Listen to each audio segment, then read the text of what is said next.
Okay. All right, let's let everyone into the breakout, or I'm sorry, into the room.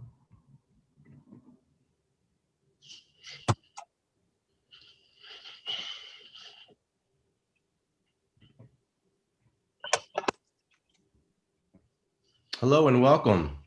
We will be getting started here in just a couple of minutes. We want to give people a chance to join us.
Great picture, Andrea.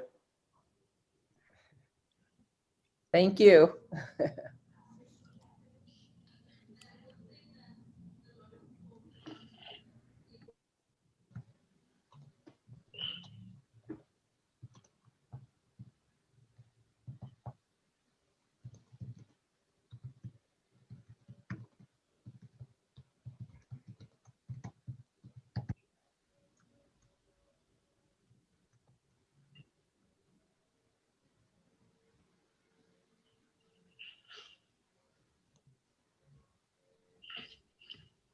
Well, greetings and welcome to you all. I know some of you are joining us in the Zoom room, and a few have opted into the live stream version of this program on YouTube. So welcome to all of you. We ask that you remain on mute for the duration of the 60-minute portion of this program, which is open to the public.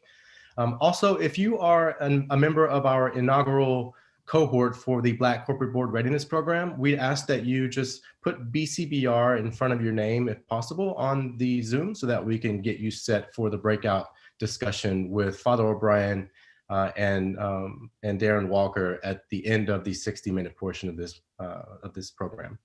My name is Dennis Lanham. I am the Senior Assistant Dean of Executive Education here at Santa Clara University. And that center is housed in the Levy School of Business. And we have been hosting a series of conversations around diversity in the Silicon Valley over the last many months. And we've done this in parallel with a new program that we've created, which launched in February of this year. And that is our Black Corporate Board Readiness Program. That was built on the model that we launched in May of 2019 for the Women's Corporate Board Readiness Program. And is an enormous success and is really aimed at creating a concentration of incredible talent from all over the United States to allow corporate boards an opportunity to understand the talent at their disposal for filling vacancies outside of their typical networks and outside of the executive search firm and other representatives who typically do searches for those roles. And so we're really excited about all the work that we've been doing to diversify corporate governance. And we thought hosting a series of webinars to have a conversation around diversity in the Silicon Valley made a lot of sense. And so I wanted to give a quick shout to Thane Kreiner, who was really helping to spearhead and co-found the Black Corporate Board Readiness Program, but also this series. And then also Teresa Strickland, who was the co-founder of the Women's Corporate Board Readiness Program that we launched in May of 2019. So glad that you all have joined us, and I don't want to hold us up too long. So we are really grateful to have Darren Walker, president of the Ford Foundation, in conversation with our university president, Father Kevin O'Brien. Both have tremendous experience understanding what's needed to transform systems. And that's really what we're here to talk about today, is how do we move, like Darren likes to say, from tokenism to transformation, and what is really necessary to make that happen across all systems.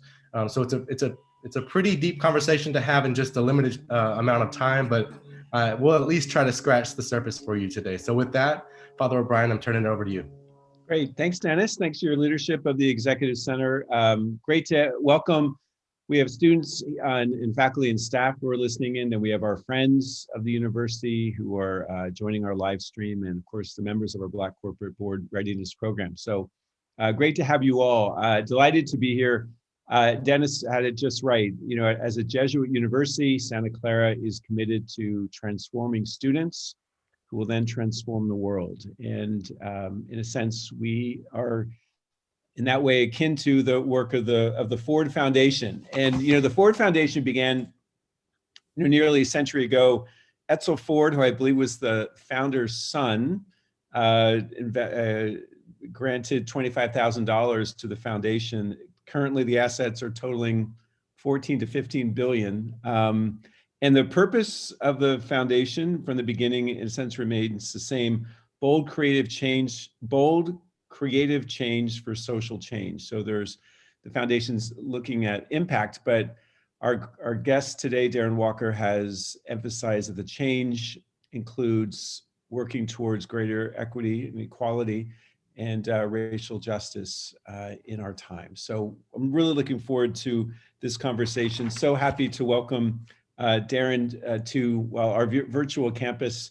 We could go on for a long time about his extensive bio, but let me just hit a couple of highlights as president of the Ford Foundation, again, doing great work for social impact across the country.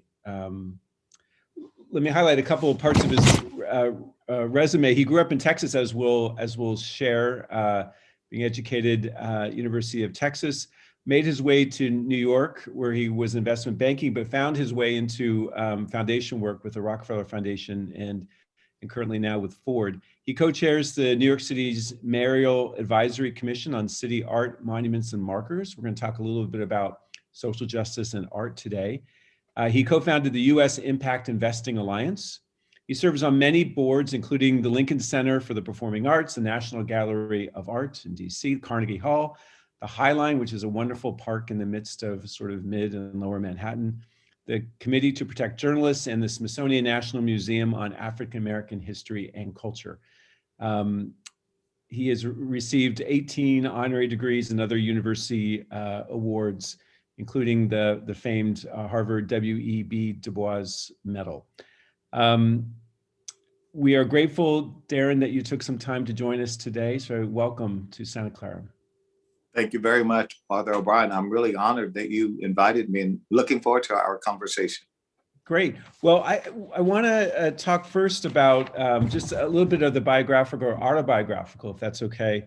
The New York Times did a profile of you last year, 2 years ago now, 2019 in September. Let me just read the headline and ask you to comment on it. The headline was "How Being a 13-Year-Old Busboy Prepared Darren Walker to Lead the Ford Foundation." Then there's a curious subtitle: "Mr. Walker rode the United States mobility escalator from rural Texas to Wall Street. Now he feels, quote, both gratitude and rage for a country that he says has reached an inflection point." Could you talk a little bit about the escalator and then the gratitude and rage that you described?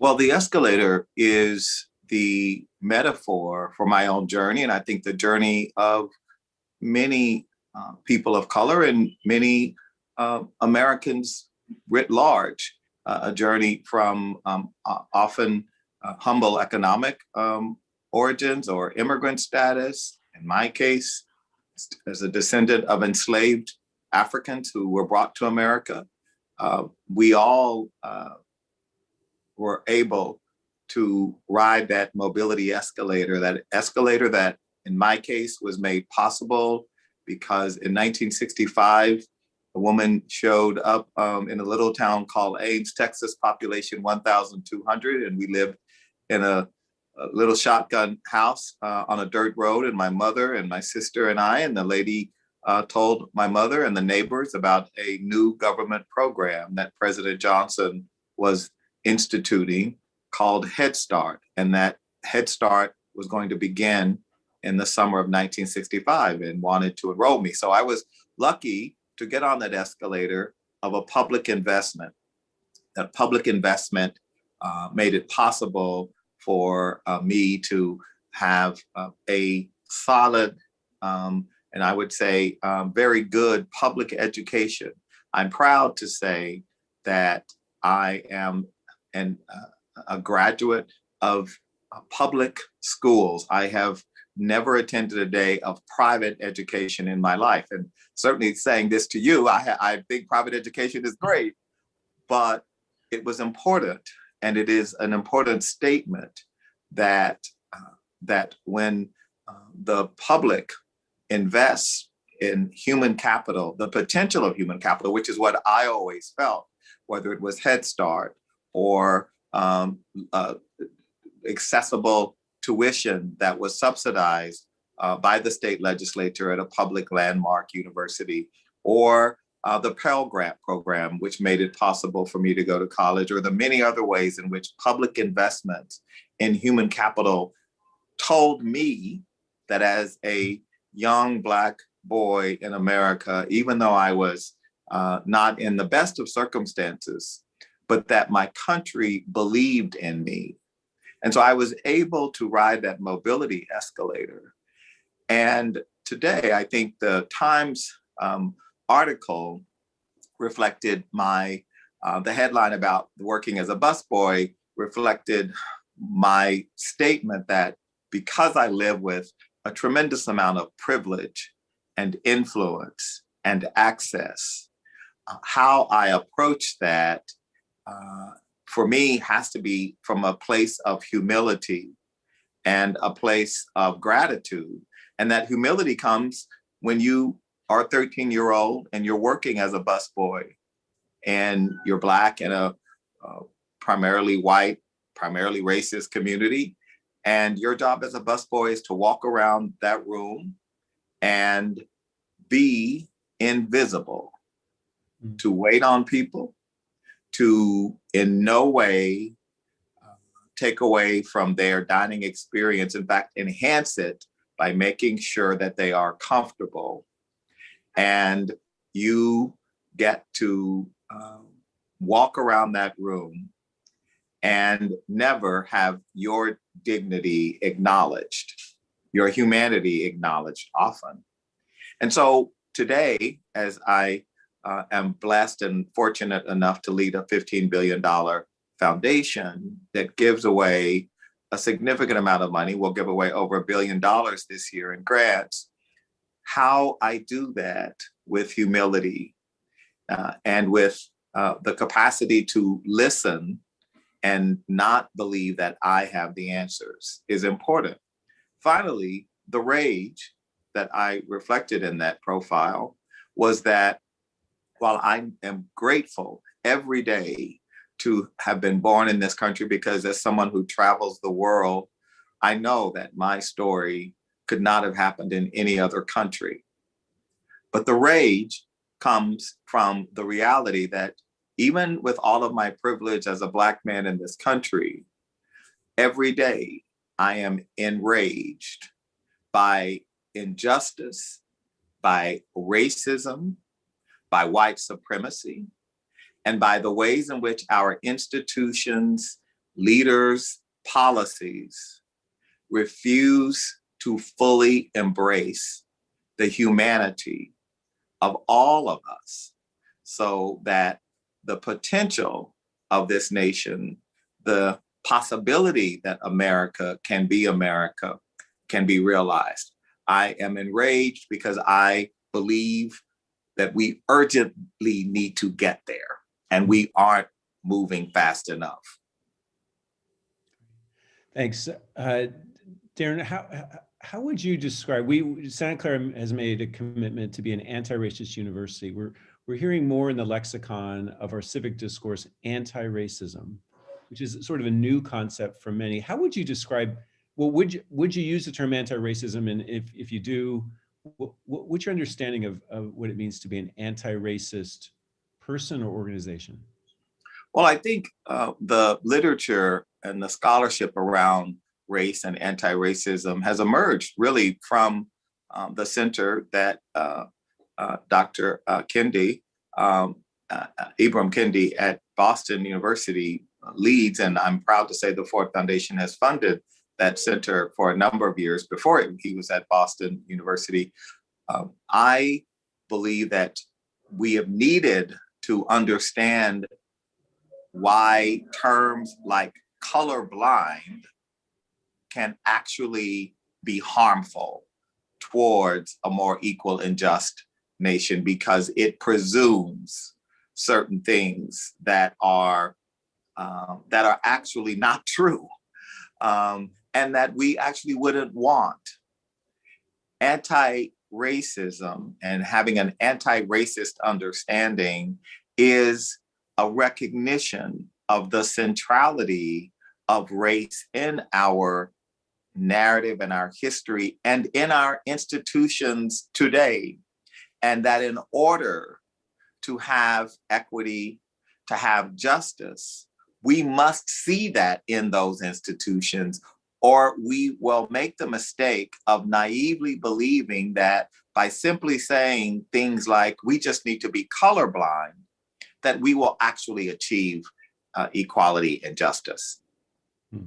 I think at the end of Kendi's book, How to Be an Anti-Racist, he makes a good point where he says, and of course I'm paraphrasing here, that he's sort of moving beyond moral persuasion, that, you know, of course, building ethical values and a moral stance is important and fine, but he's actually, with anti-racism, he's actually interested in policies, practices, and procedures, like the nuts and bolts of an institution or organization, and not trying to divine someone's intention or their— No, and understanding that in structures, that we live in systems, and we have structures, and those structures and systems can either propel or they can be barriers. And so that is why we use terms like structural racism when we describe our criminal justice system and our system of mass incarceration, because you can't have an analysis and an understanding of that system without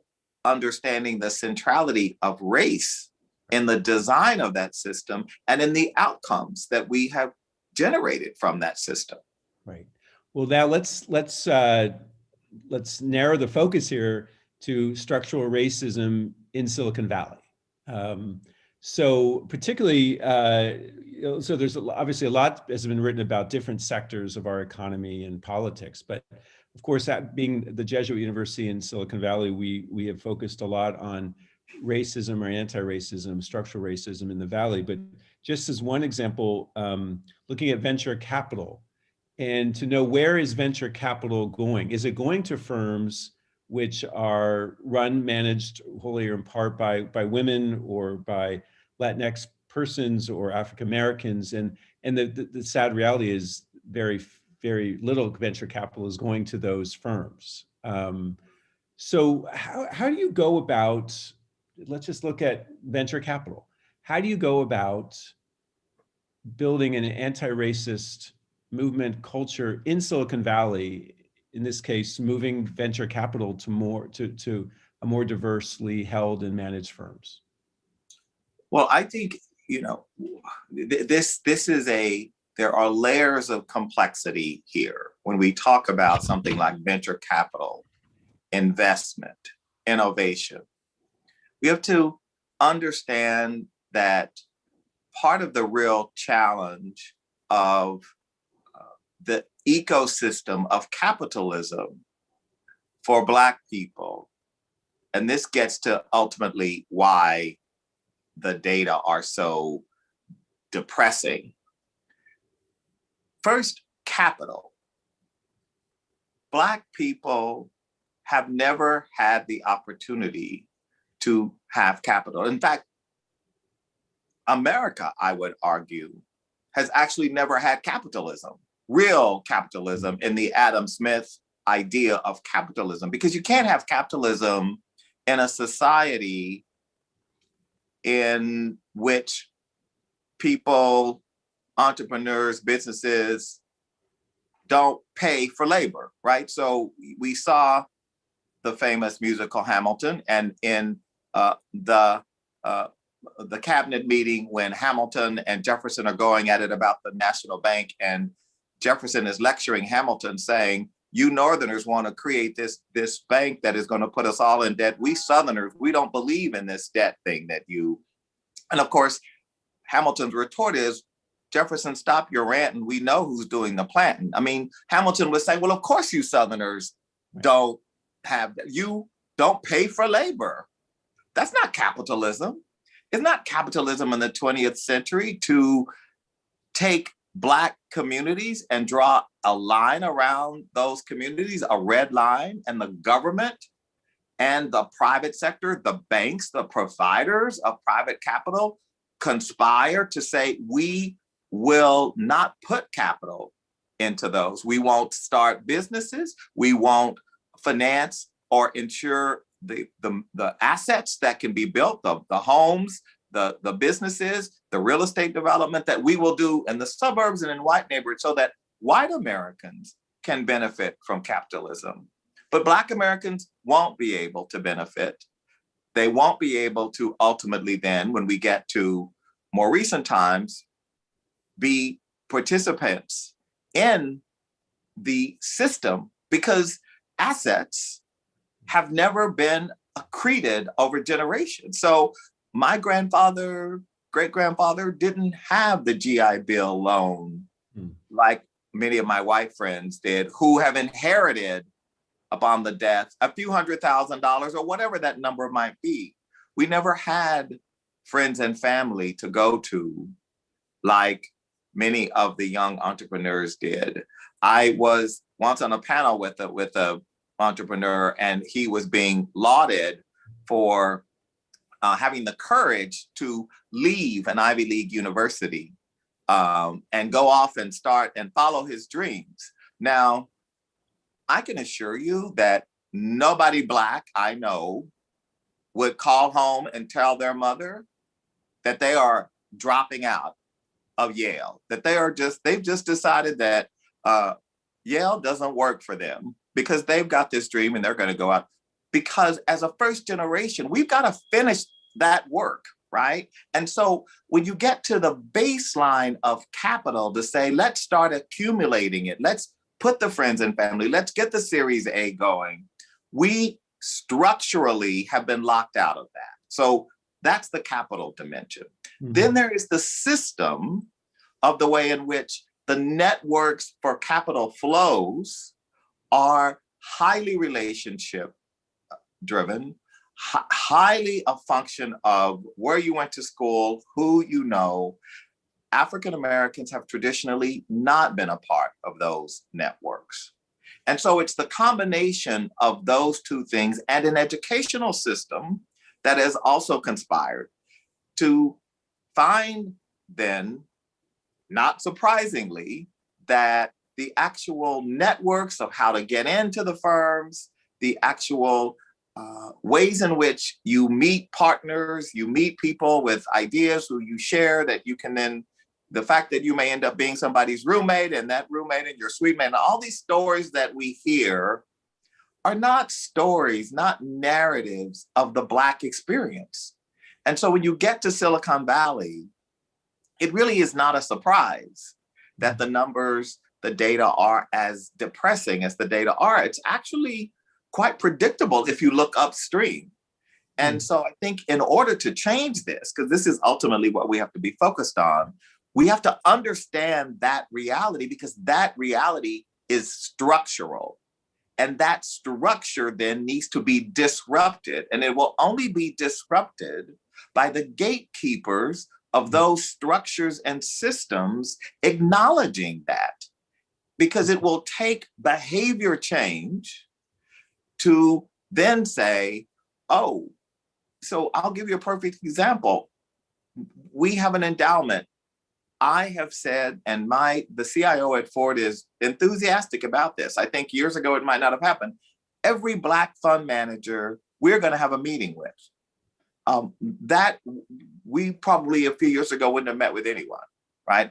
But the behavior change that we as a gatekeeper, because the Ford Foundation is a leader and others on the investment side, and I know that other endowments will say, well, Ford is doing this. Maybe we ought to think about doing it, right? So if the gatekeepers start to change their behaviors and say, well, wait a minute, what we have done, what we have constructed is part of the challenge. And so we have to deconstruct, dismantle, and own our culpability in creating this system that has advantaged some of us and it disadvantaged others. That's the work that will be necessary in order for those data to change. And that those data are not going to change overnight.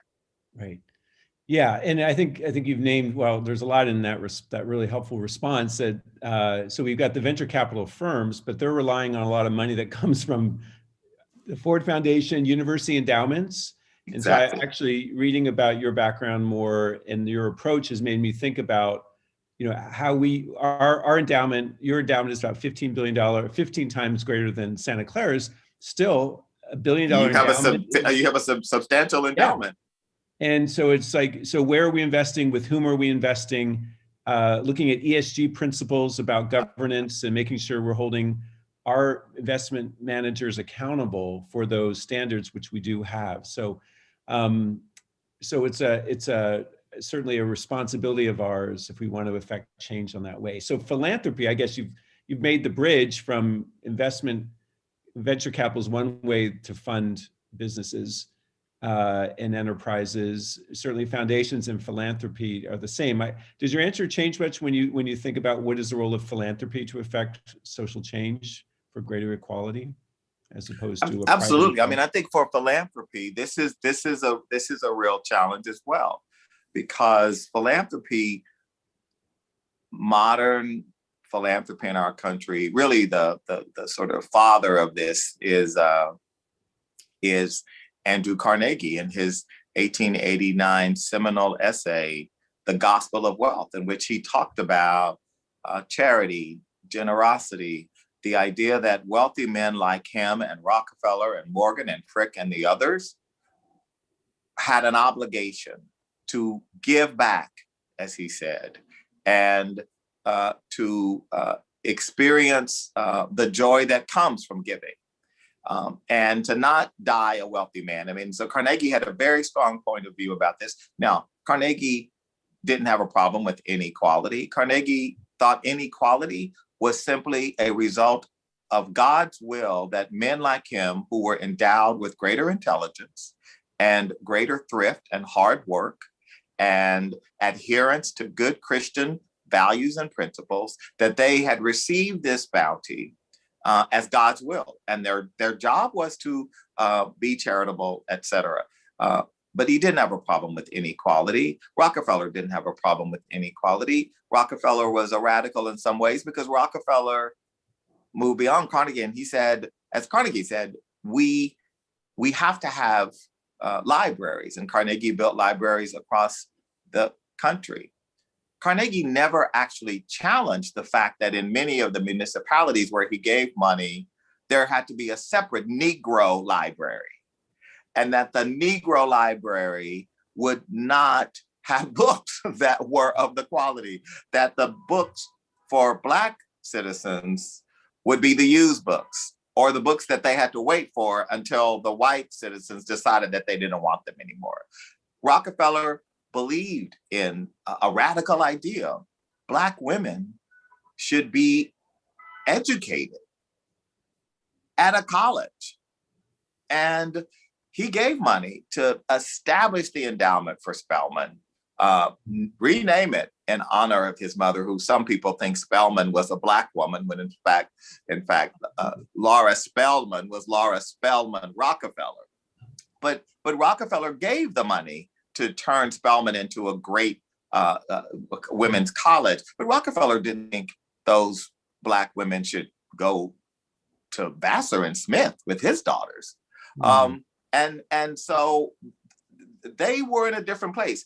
Martin Luther King comes along in 1968, and he writes an essay about philanthropy in which he says the following: philanthropy is commendable but it should not allow the philanthropist to overlook the economic injustice which makes philanthropy necessary. And so Dr. King was saying a different thing about philanthropy. He was saying that philanthropy needs to be not just about charity and generosity, but the work of philanthropy needs to also be about dignity and justice. And of course, in this regard, he sounds like a Jesuit. I mean, he talks about justice as the work. And for me, it has been Dr. King's words about philanthropy that have inspired me more than Rockefeller or Carnegie's. And what Dr. King has said is that actually philanthropists need to get uncomfortable. And in fact, the whole idea of philanthropy is, as we know from the research, is often about the philanthropist. I mean, about the giver, because the donor, how many times have we heard people say how good they feel when they give money to, how good you feel when you, it's the holidays and you're walking into Bloomingdale's and you put money in the Salvation. We know from the research about the brain that you get a rush when that happens. You feel good about yourself. Dr. King was saying, actually, don't be so quick to feel good about yourself. Ask yourself some questions. Why is there so much homelessness in your city? Why is there in your community where you have amassed all of this wealth, so many poor people, so many people who don't seemingly have opportunity? And what have you contributed to that condition? So rather than thinking about, oh, I'll go and make billions and then I'll give back, Dr. King was saying, you're going to have to ask not just what will I give back, but what am I willing to give up? And that is a very different idea of philanthropy.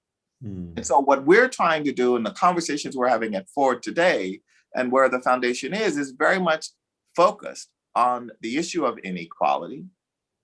We're focused on inequality because our donor, Henry and Edsel Ford, gave us the remit and part of strengthening democracy in America and around the world. We believe that inequality is harmful to democracy. We believe that hope is the oxygen of democracy. And inequality asphyxiates hope. It smothers hope because people become more cynical.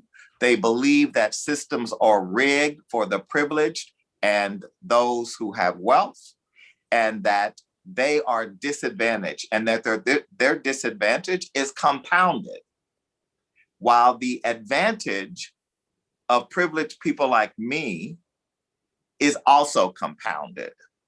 And I would love to respond to those people who feel that way, that they're wrong.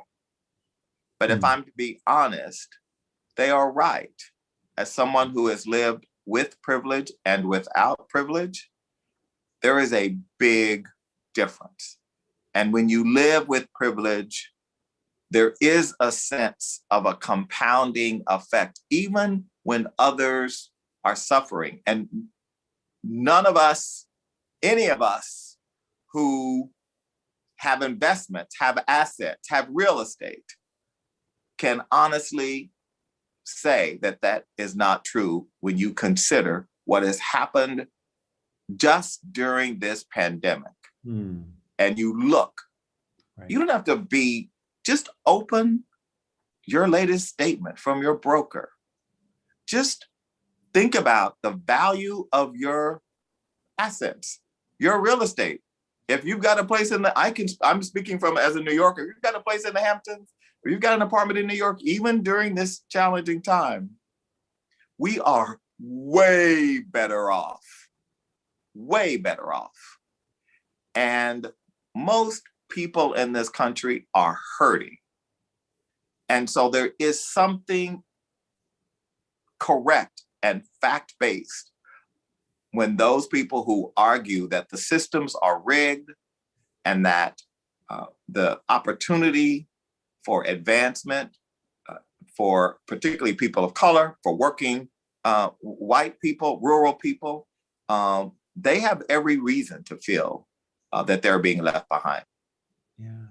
Well, and we feel that in the valley here, because I think one thing we'll realize, as you indicate, we can see it anecdotally and viscerally, we can feel it viscerally, but I know as we leave the pandemic, we're going to see the income gap and the wealth gap just grow significantly. It already has. And we see it in the valley. We see as our, and our returns are up on the endowment, our personal finances are up. And yet people are struggling to find a living wage or they're unemployed. So I do, and I really want to commend folks to the New York Times 2019 interview with Darren. He summarizes some of what he said today, but this notion of I've been thinking and praying on this. In philanthropy, we're in the business of hope. I love that idea. You also had a provocative line, which I love. This is going to sound snarky, you said, but if you want the American dream, move to Canada, because Canada has a higher level of social mobility and economic mobility than we do in this country. They do, and I said that on CNBC, and I know there were some people who were like, he's being snarky, but I was simply stating a fact. By every indicator, social mobility, the Canadians are outperforming the Americans. Yeah. They don't have people like me who were born literally in the bottom 1%, who now are deeply entrenched in the top 1%. That just we're not providing the opportunity for that to happen into the future. I said earlier that I always felt that my country was cheering me on, that America wanted me to succeed. And I did feel that even as a boy. I don't know if young Black and brown boys and girls in this country today feel that America is cheering them on. How can America be cheering you on when, in order to go to a public university, I'm not talking about Santa Clara or Stanford, but to go to a public UC system school or a University of Texas system school, you're going to have to borrow a significant amount of money. You could end up with a 6-figure debt. I could not have imagined. Now, I was very lucky. I went to college on a scholarship, but I couldn't have imagined leaving college or law school with a significant amount of debt. How can you even imagine starting a small business, buying a home? The things that, to my mind, are normal in terms of mobility and beginning to build assets. So yeah, I understand why young people are more cynical and less hopeful about the future. Yeah, and I it's something that we focus a lot on here, and I accept that, and what you've written about higher education as access and affordability is the principal concern, and frankly, opportunity for us.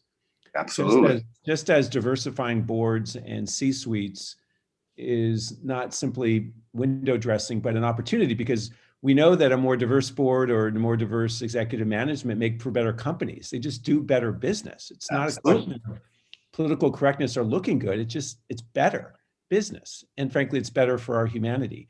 But at Santa Clara and other universities, private universities, we decided this year not to raise tuition at all, recognizing impact. But we can't do that 2 years in a row, though. No, that's right. So there's something structural that we're looking at, is how can we make Santa Clara more affordable? But I share your concern with public universities. We have very few public universities left in this country. Yes. Most are not. In the old days, UT, University of Virginia, University of Michigan would be mostly public funded. And now we know they're not. They're not supported by taxpayer dollars to the extent they were before. And that's why tuitions have gone up. So I share your concern about the landscape of higher education, both private and public. We are running out of— But Father Brian, and the thing though that is happening is the way inequality is so embedded in we're seeing that in higher education. Mm-hmm. So the schools with large endowments, I had the president of a major unnamed, highly endowed institution say, Darren, it doesn't matter how much tuition goes up. we have enough rich alumni and an endowment that we'll just go out and raise the money to say, and there's always alumni who want to help low income and help us keep need blind admissions, and so, but you don't have that. You don't have a bottomless number of alumni billionaires that you can run out to and say, I need you to create another 25 scholarships, tuition scholarships, so that we can continue to recruit the very best on a need blind basis. So this is, again, where inequality in the higher ed system begins to play out. And those schools that, yes, $1 billion is a lot of money, but when you are competing with other schools, I mean, look at Stanford. I mean, Stanford has no problem raising money, as they have repeatedly shown. But the gap then, because the compounding effect of the privilege that is all accreted in that institution makes it much harder then for the larger ecosystem to have affordability. So we know that if you get accepted and you're a minority student, you're a Black or brown student, you get accepted to Stanford, you're going to get I gave it a commencement a couple of years ago at Amherst College. Amherst College has so much money that they don't even have a loan program. I mean, and I was talking to this at the meeting with the Black students. I was saying, one of the students was just very conflicted because from a low income family, but she said, I was lucky enough to come to Amherst. I'm graduating with no debt. My brother went to Morehouse and he's got $150,000 of debt he's got to deal with because Morehouse College doesn't have an endowment and doesn't have billionaire donors who give large amounts of money to underwrite tuition. And so that inequality that we're seeing in the system is playing out across all of our systems and structures in this country. And especially when you know that the gateway to often those institutions, corporations, for instance, is through the universities. And I'd love to talk to you about community colleges and what's happening to them post-pandemic, but we've run out of time. Dennis is going to keep us on track.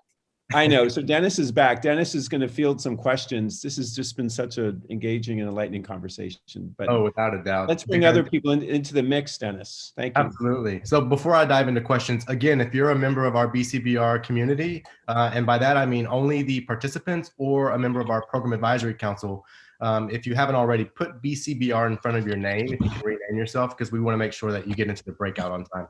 So the first question is for you, Darren, and this comes from Sue Siegel, who is one of the advisors in our BCBR community.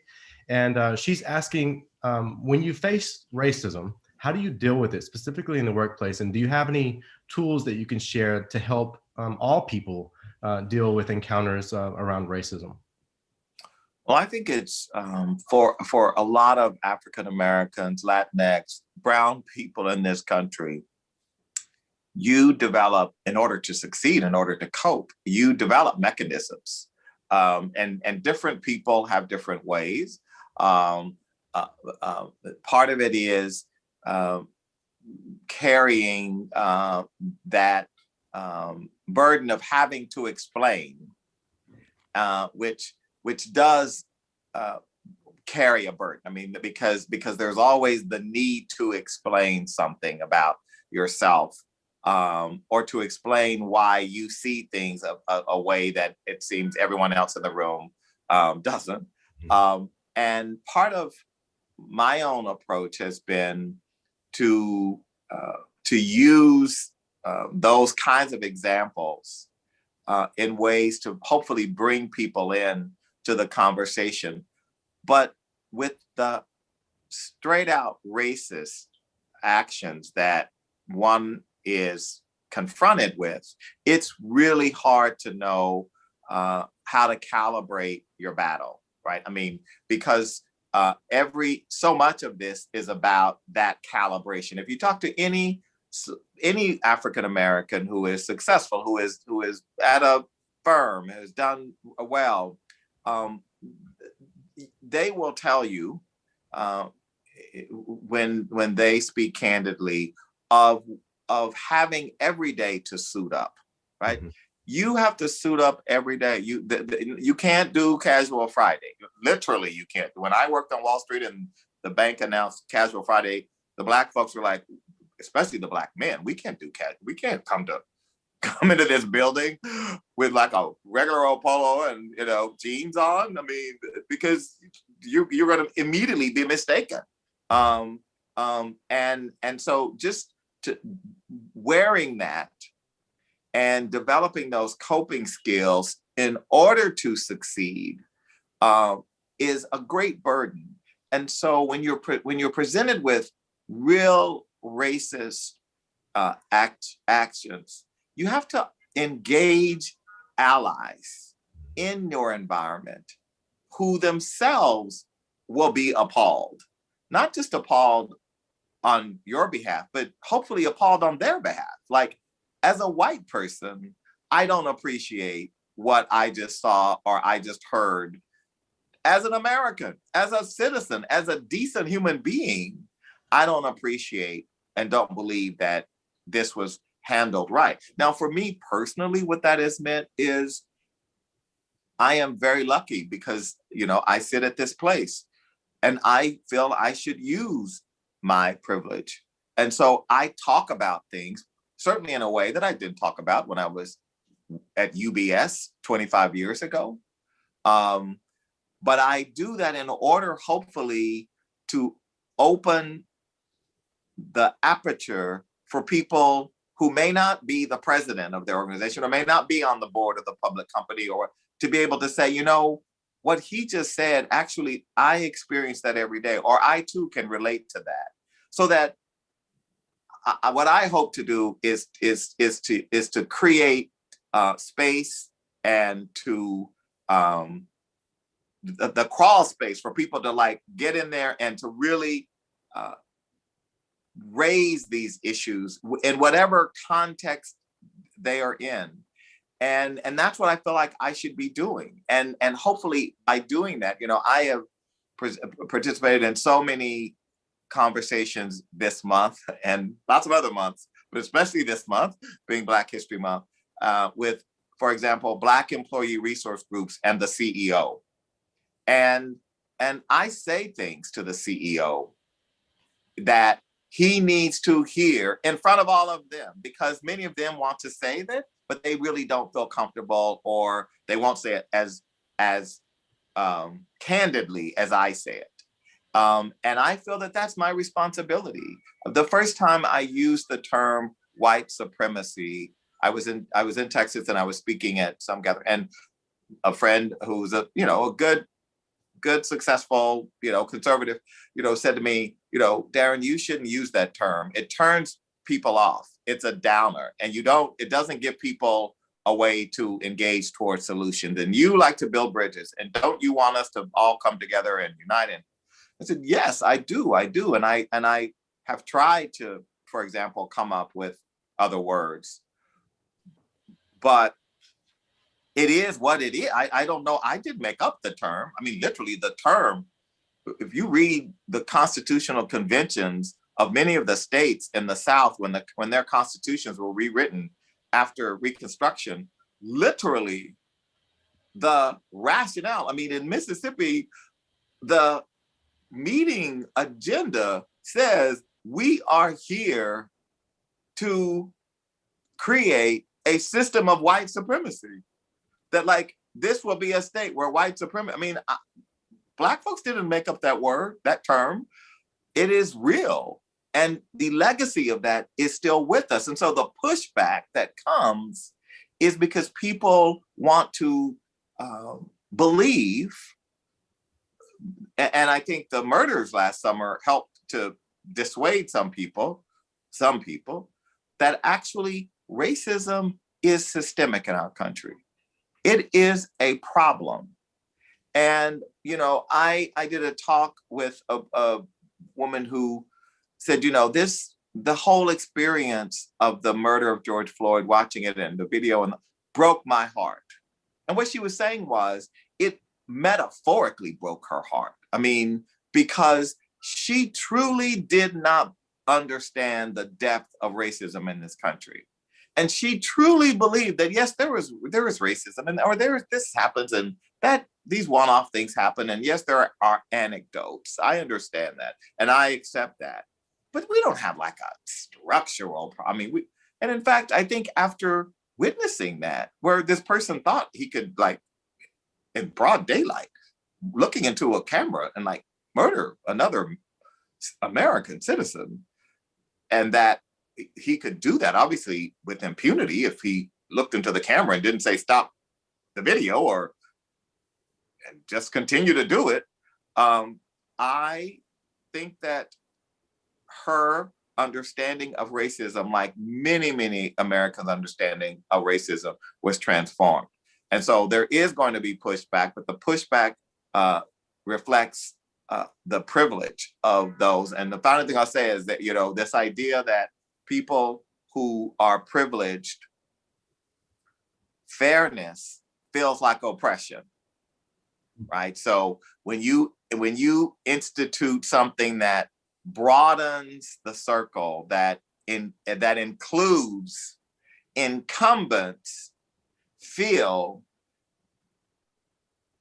deeply offended. I mean, and I could go on and on about this. I have a letter from Henry Ford II to McGeorge Bundy when McGeorge Bundy, the president of the Ford Foundation in 1972, said we should have a woman on the board. And Henry Ford sent him a communication: we are not going to have a woman. Bringing a woman onto the board of the Ford Foundation will ruin the experience for trustees. We have a wonderful thing going. We opened dinner at my club, a men's club that didn't even allow Jews then, but that's another whole story. We have a wonderful weekend. We play golf. We have a wonderful, and you want to ruin it by making us now take a woman on the board. This is going to ruin it. And so basically what he was saying was, this is working for me as a privileged white man. And I have all my friends who are with me, and we have a really great time. And by making us have this woman come in and have her be a peer, something we actually don't believe, to be totally candid, you're gonna like ruin our party.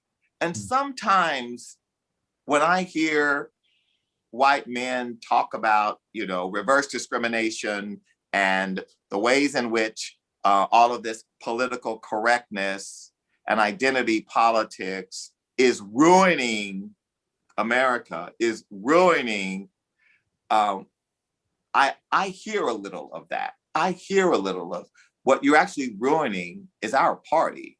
And what you're ruining is a system that has benefited us, that we'd actually like to continue and sustain. Yeah. Thank you, Darren. You got a downgrade from Dennis because he's having internet issues, so I'm stepping in for him here. But we've got a number of questions that sort of build on the comments that you just made around all of these commitments from companies, organizations, and institutions. What are your hopes and reservations about real Black equity being achieved? And how do we prevent this movement from turning into a fad and just another moment in time? Yeah, Thane, that's a question I've had on many occasions. And I would say that first, in the wake of the murders last year, there were some amazing statements. There were some remarkable performances too. I will say there were some Academy Award winning, Golden Globe nomination level performances by some leaders in corporate America, in other spheres. And the question will be, a year from now, let us see the follow through and the concrete steps that have been made towards material improvement. Let us see the numbers, not just, we now are recruiting at HBCUs. Yes, of course you should be doing that. You should have been doing that, but okay. But let us actually disaggregate our data to show First, even in climate surveys, what are the Black employees? What are the Latinx employees? The Asian employees, women?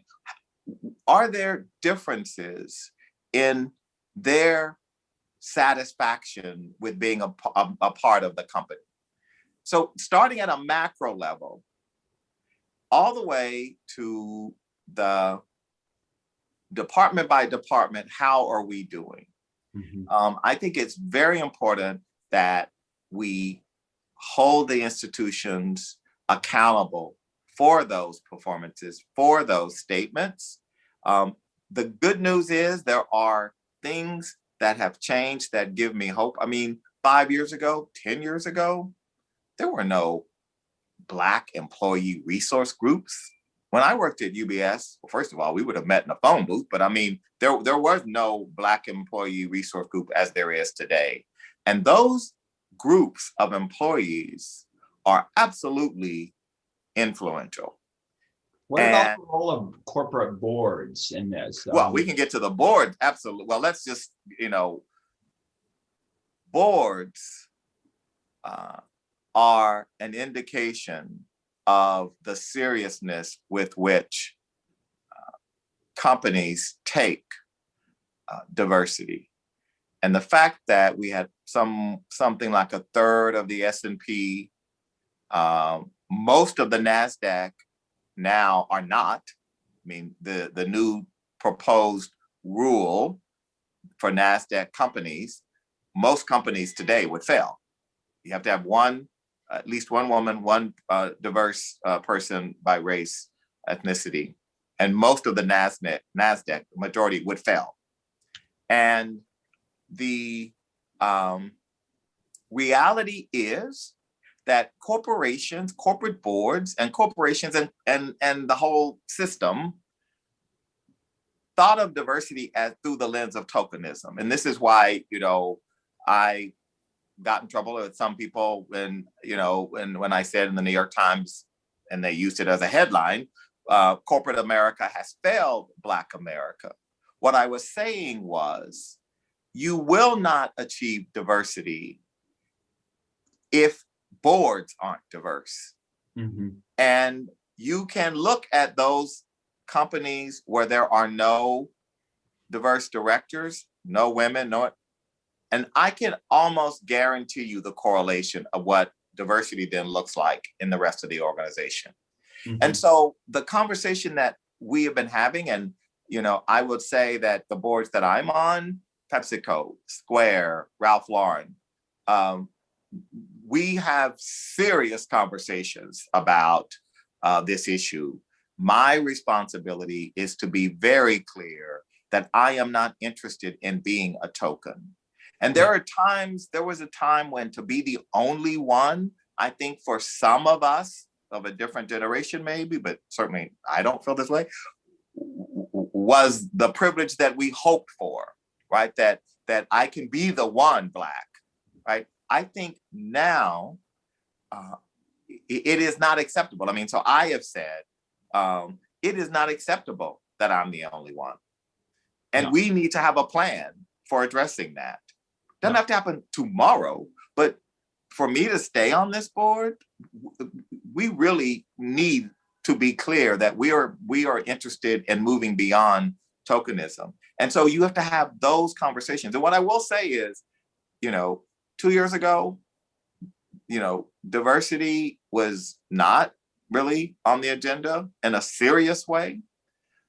Today, every board I'm on, from PepsiCo to Lincoln Center, this issue is front and center with the CEO and the C-suite and the board and nominating and governance and audit and comp, and it's serious. Now, is that widespread throughout, the Fortune 500? I want to talk about private equity because, so far to go there, even just in disclosure. I just think we cannot expect there to be change if we don't see change at the board level, which is why this effort that we're all gathered here today is so important. Thank you. Yeah, I think we're concluding our hour together. Just to tie something you said at the very beginning of our time, where your critique about capitalism is to actually make capitalism work better, right? Oh, exactly. And it's the same thing about board, the composition of a board.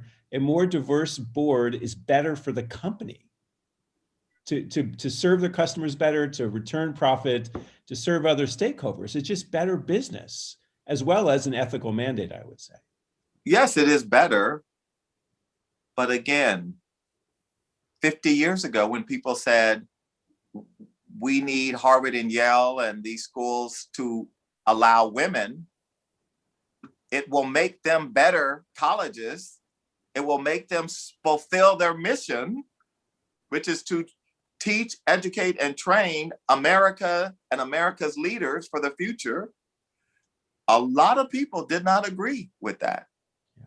A lot of people said, oh no, letting in women, first of all, you're going to reduce the number of slots so that there will be fewer men able to gain admission. So there's a lot of things going on underneath that make it hard for the facts, as you say, to be fully accepted. Well, we could keep talking with you, Darren and Kevin, for a long time. We're coming to the end of our public session here. There are a lot of other questions we didn't get to, and I think they really touch on the points you've been making, Darren, about the need for transformation of systems, whether those are food systems, land ownership systems, how foundations invest. There were questions about when is Ford Foundation going to have 100% of its endowment and mission-related investment. There are questions about reform of criminal justice systems and an acknowledgement of what Kevin has recently done to move campus safety under student life as a manifestation of becoming an anti-racist institution, and how that might be a model for a broader transformation of our public safety systems. Unfortunately, we're not going to be able to get to all of those today. So Dennis, do you want to take us through the steps here, since you're back with us at least momentarily? Yes. Forgive me, the internet's not wanting to work with me today. Darren and Father O'Brien, thank you so much for giving your time for this conversation. Again, like I said before, we just scratched the surface. There's so much that we really need to dig deep and think about and talk about, so that we can uncover the truths and right the wrongs and point ourselves in the right direction. But thank you both for your time. This is the conclusion program. So if you're not a member of our Black Corporate Board Readiness Program community in terms of our participants or our program advisor, then we ask that that you drop from the Zoom room now, and we'll leave some staff behind to answer any questions that you might have. At this point, we're going to open up the breakout room, and Father O'Brien and Darren, just accept the invite, and we'll meet you in that room, and we'll continue the conversation with the community.